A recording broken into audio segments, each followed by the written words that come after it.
Hey guys, Generalkidd here. How's everyone doing today? So, as you all know, a lot has happened in the past 24 to 48 hours. More specifically, we finally got our first look at the Halo Infinite campaign gameplay during the Xbox Showcase event. There was actually a lot of pretty cool announcements during the showcase, but for obvious reasons we'll be focusing on the Halo Infinite gameplay demo, as well as the gameplay trailer that was released shortly after the showcase event ended. But more specifically, we'll be taking a look at what was good about the footage we saw, what was bad, and what we can hope for in the future before and after the game officially launches. Okay, so let's start with what's bad about what we saw in the demo. And with that, let's just tackle the elephant in the room first, which is the overall graphics of the game so far. Keyword there is so far, because this is still very much an early work in progress build, which I'll elaborate on later in the video. So, what's wrong with the graphics? Well, it's a combination of many things, ranging from how detailed textures are, to the animations, to the overall art style. Overall, the game's visuals seem pretty blocky to me. A lot of things just look like something out of, I guess, Minecraft, especially in the distance. You've probably already seen a lot of those memes floating around about that too. And other stuff like the Banished Phantom, it looks like a Mega Bloks toy to me in some aspects. And speaking of the Phantom, its animations look kind of janky to me as well. Its scripted flight path just didn't seem smooth. It kind of like, it just, I don't know, it was flying all weird. And other things like the brute faces lacking facial expressions has become a huge meme in the community right now. We've definitely seen some version of that meme floating around. But basically in combat, whether the brute is attacking you or you're attacking the brute, it will have the same neutral facial expression, even when it's in a death animation. And believe me, I've seen quite a few hilarious memes regarding that as well. But aside from brute memes, while they did take the art style back to a more traditional style, overall they still feel kind of like a downgrade from older Halo games, particularly compared to that of Halo 2 Anniversary in the Master Chief Collection. The ones in Halo Infinite, they just lack detail compared to the ones from older Halo games. The same can be said of other stuff like weapons and scenery objects, including the skybox.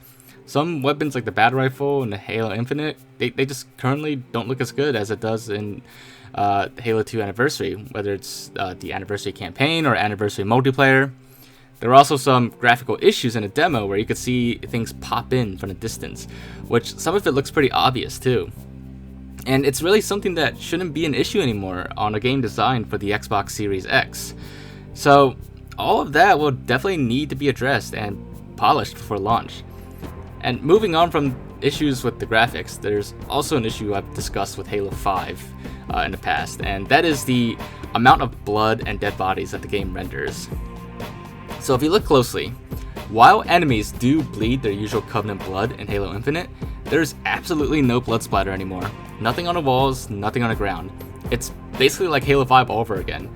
So some people believe that in Halo 5 the lack of blood was either due to engine limitations, like not being able to handle that anymore, or a deliberate attempt by 343 to get Halo 5 a T rating in the US in order to make the game like available to a broader audience. But if it's the former, there shouldn't be such a limitation anymore on the Xbox Series X, where the game can't render blood splatter on the floor and walls on top of everything else. And in addition to the minimal amounts of blood, you may have also noticed that dead bodies would despawn very quickly. So in the demo, if you look closely, after the player kills a couple enemies, they then turn around and kill other enemies. Then the player looks back, at which point you can see the bodies are now gone, but the weapons are still there. That's the fastest despawn in any Halo game so far that I've seen. In fact, the minimal amounts of blood plus the rapid despawning bodies actually reminds me a lot of the China version of Halo MCC. If you haven't seen that video yet, I highly recommend you check it out. But anyways, to sum it up, Microsoft and 343 released a special exclusive version of Halo MCC for the mainland Chinese market. This was a special version of MCC that was designed to meet government regulations there. In other words, certain aspects of the game were censored in order to comply with those regulations. One of the biggest things censored was dead bodies and blood. Now, this varied a bit between each Halo game on that version of MCC, but generally speaking, human blood was not allowed to be shown at all, and Covenant blood was reduced to very minimal amounts, basically Halo 5 levels. Not to mention that not even Covenant blood is allowed to be splattered on the floor or walls. And when there is a dead body, it gets removed very quickly, which in the older games like Halo 1 and 2, the bodies would get shrunk until there's nothing left, while in newer games, the bodies just fade away. So this actually led to that version of MCC getting an ages 3 and up rating in China. And likewise, the similar lack of blood and bodies in Halo Infinite has led to it getting a T rating as well on the Microsoft Store listing, though that may very well still be a placeholder at the moment. We'll probably never know the real reason why 343 has drastically toned down the blood and bodies, starting with Halo 5 and going to Halo Infinite, but while it's not game-breaking in any way, it's still a departure from the classic Halo games, especially Halo 1, where shooting enemies would result in gallons of blood being splattered everywhere. That's basically some of the bigger issues with the gameplay demo. There are definitely quite a few other topics the community has been debating on, such as weapon sounds and the in-game music, but that's all pretty subjective, and I'm currently kind of neutral on those subjects at the moment. Alright, so now that we've got the negative aspects out of the way, let's see what was actually really good about the demo. There were quite a few really nice things about it, in fact. So it's not all doom and gloom by any means.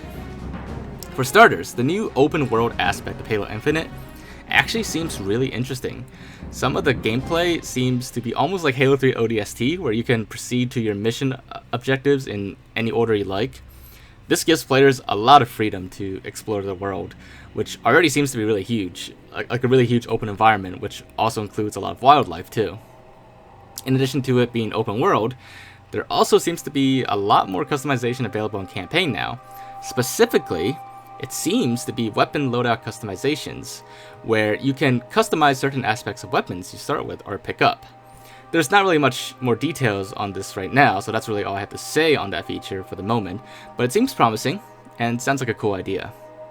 Now, some of these next things is more of a personal opinion for me, but what I really liked about what I saw was that the classic Halo art style is largely back, but with some modernization. Now, setting aside issues like the models being less detailed or brutes lacking facial animations, 343 has really brought back a lot of Halo 3 style brute armors as well as grunt and elite designs. I've always preferred that classic look, so that's why I definitely feel this change is good. But I know some people do prefer the newer art style, and that's okay too. Art style preferences is entirely subjective, so if you prefer the newer art style, then, well, this may not be the change you're hoping for. But speaking of the classic Halo style, I also like that Covenant, well, Banished, speak fluent Earth languages again.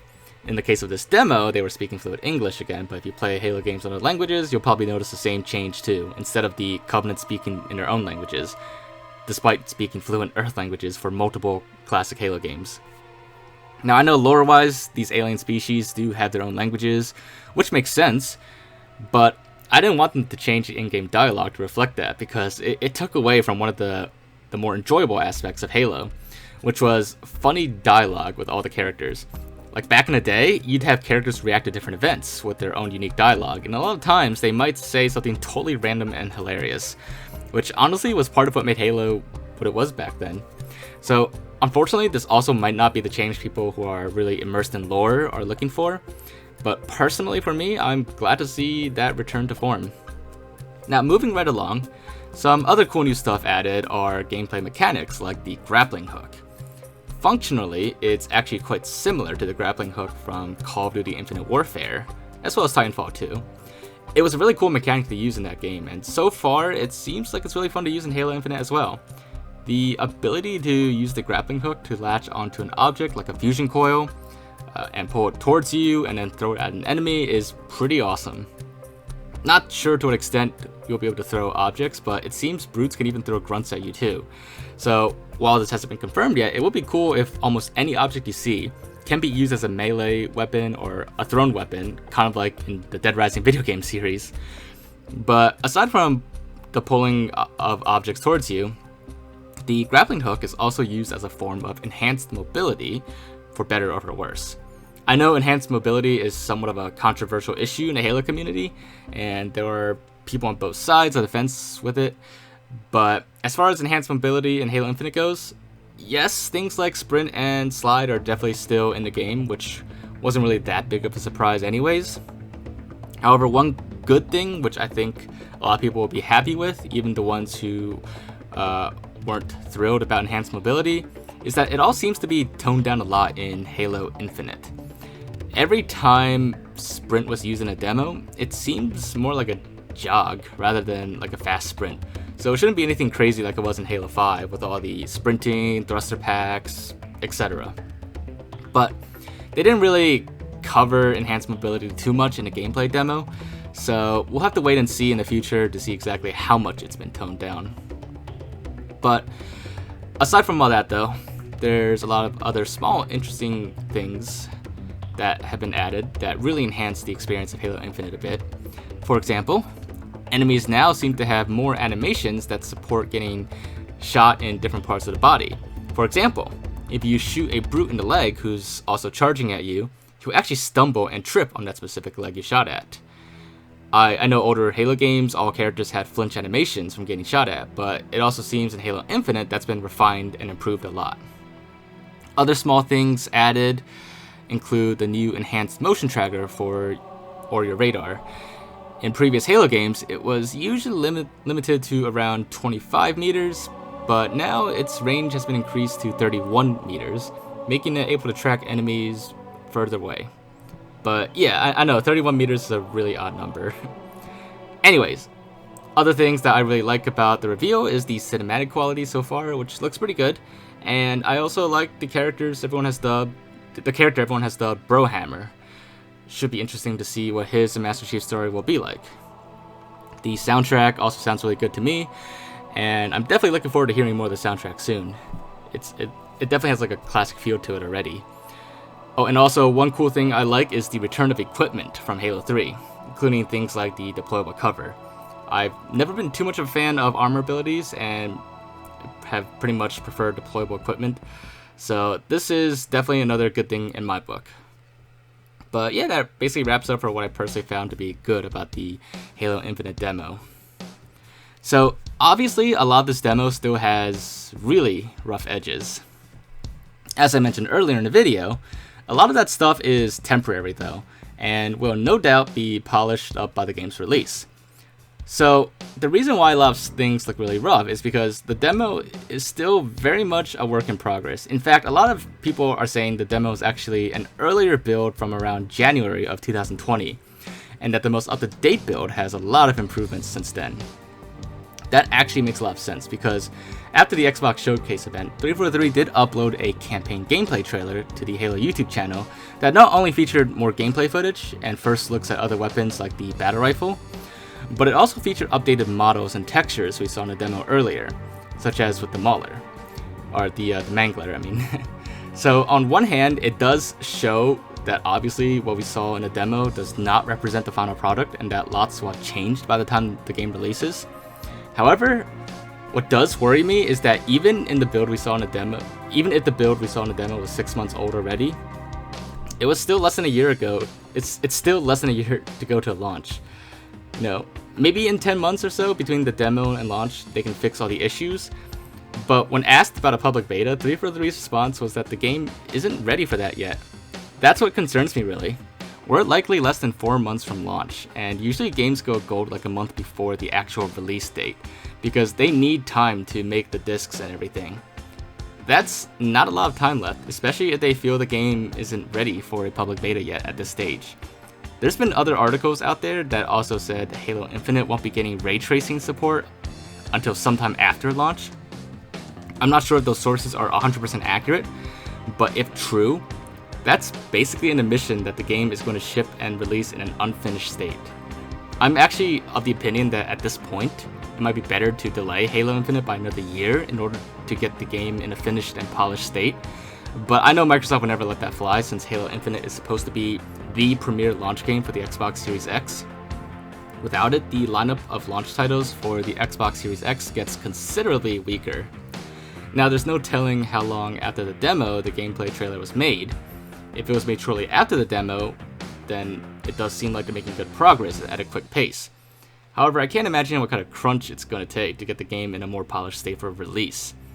All things considered though, I'm still hopeful for the future of Halo Infinite. Despite the rough edges and the fact that the game still needs a lot of work, I definitely like the direction the game is headed. A lot of the issues people have with it so far are more aesthetic issues rather than with gameplay. There's really not much at the moment that's like totally game breaking. But of course that doesn't mean the game is ready to launch. Yeah, it's definitely my wish, my hope that Halo Infinite has a great launch and is a successful Halo title. I'm still very excited for it and looking forward to playing the final game at launch, as well as what kind of future it will have post-launch. But that about wraps up for this video. If you guys have any questions or want to share your thoughts about the Halo Infinite gameplay reveal, feel free to discuss it in the comments section below. But aside from that, if you guys did enjoy this video, then as always, make sure to leave a like. If there's anything else you want me to tackle, then also feel free to let me know in the comments below. But other than that, make sure to subscribe if you haven't already, and I will see you all next time. Bye guys!